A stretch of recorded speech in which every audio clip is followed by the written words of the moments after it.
I thought, this is a bunch of hogwash. It's just another thing to try to make money.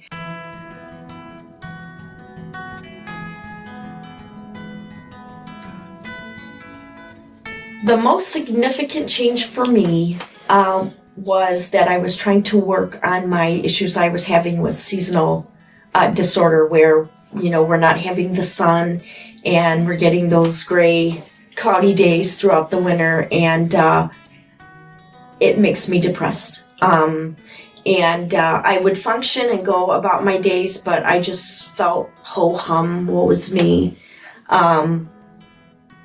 Just a terrible feeling. I hate depression.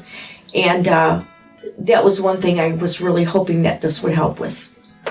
And it has. My husband even said the other day, wow, we've had several days without sun now, gray days, and you seem like chipper.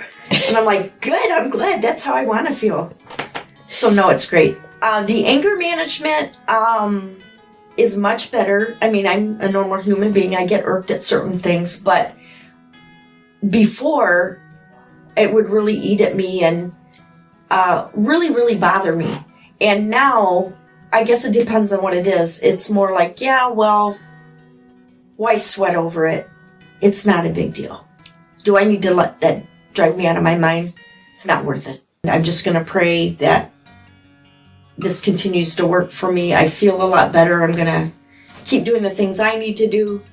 And just very grateful that I had this opportunity.